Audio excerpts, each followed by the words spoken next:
All right, so I think last week when we did our first religion question of the day, I think I made mention that kind of hold out hope to be like Vanna White someday and to have her job, right? So that was the game show that if I had to pick one, Wheel of Fortune would be the game show that I'd like to work on the most. I'd like to be employed by them. Today we're doing the game show that I would want to actually be a contestant on the most. I think Family Feud is an awesome game show. So I want the Tallman family to be on the Family Feud someday. I think it'd be kind of cool.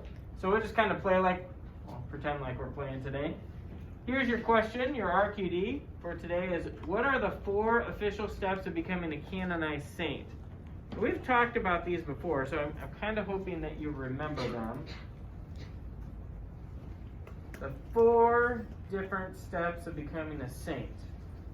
All right, anybody want to take any shots at this one? I'm going to write them down here on the whiteboard as we go. So, all right, Jeremiah? You have to have at least 1 miracle.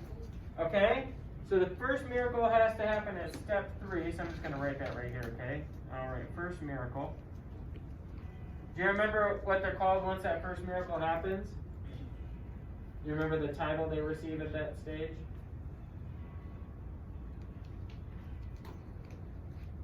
Starts with a B, ends with a blessed. Blessed, nice job, Donald, good. So step 3, you're going to be called a blessed, and this happens through something called a beatification. We'll talk about these a little bit once we're done with them. All right, so that's good. Nice job, Jeremiah, getting that first miracle in there.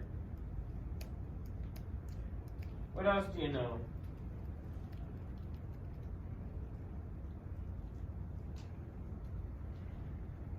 After that, we're looking for a confirmation of the first miracle, right? So first miracle gives us a clue. Somebody's in heaven. So that's a big deal, right? That first miracle is confirmation for us down here that somebody's up in heaven, that they died and they're in heaven, and we know it because they're right there asking God to shower down some intercession or a miracle on us, okay? Right. So we got the first miracle, so we're pretty sure that person is there. Now we're waiting for what we call a second miracle. We'll talk a little bit about miracles too if you want to know about them. But this happens when somebody is officially then named a saint, and that process, canonization. Okay, these are the 2 I know we've heard of many, many times. This stuff is not new, right? Okay. Do we know what comes before it though? That's going to be the tough part. This is really, really important because someday when Mr. Tallman dies, I'm kind of counting on all of you guys to know the process so you know what to do so I can be a canonized saint. I mean, I would love to be in one of those encyclopedias someday. Jeremiah. Is number 1 like baptized or something? Yeah, well, it's a good place to start. So the first one is called a servant of God, is the first title. So servant of God. And servant of God essentially just says that the bishop agrees that I lived a life of virtue, okay?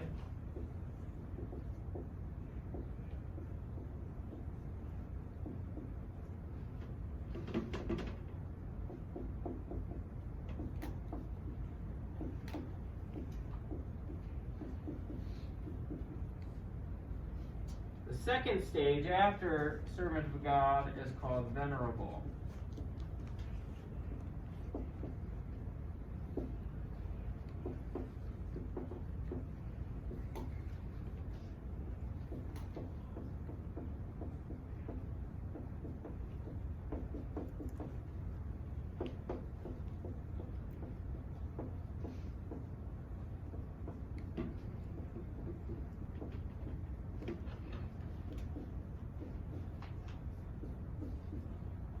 And when somebody's named venerable, essentially it's the bishop saying that the person has something called heroic virtue.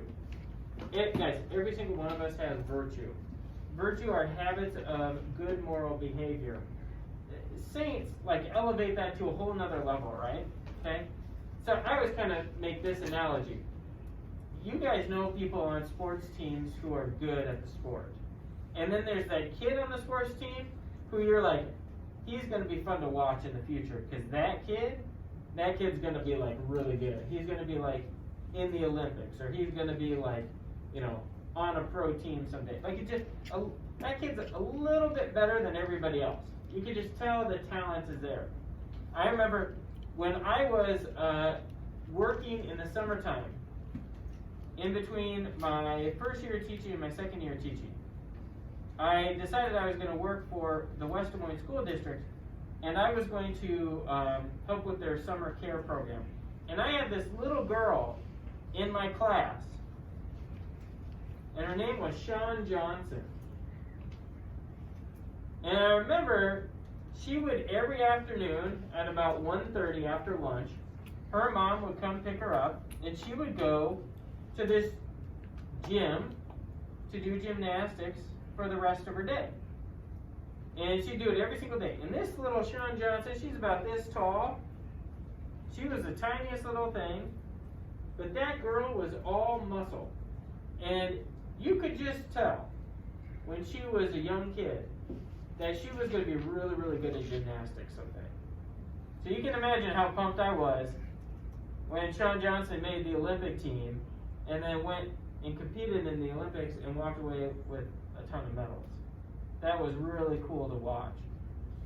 But you could tell at that age, she was just rising above everybody else. That's kind of what the saints do with the heroic virtue. We all have virtue.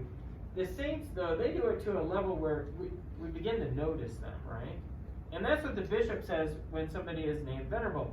We notice that they're rising above everybody else in the area of virtue. So we have servant of God, venerable, blessed, and a saint. These are the 4 steps of being a canonized saint. So underneath the RQD image, there's a button that you can click on, and it says to complete the RQD number 2 check-in. Click here. So you need to do that. You need to fill in the answers, which I wrote up there. You just got to do the title, servant of God, venerable, blessed, saint. That's all you got to tell me. Go ahead and do that.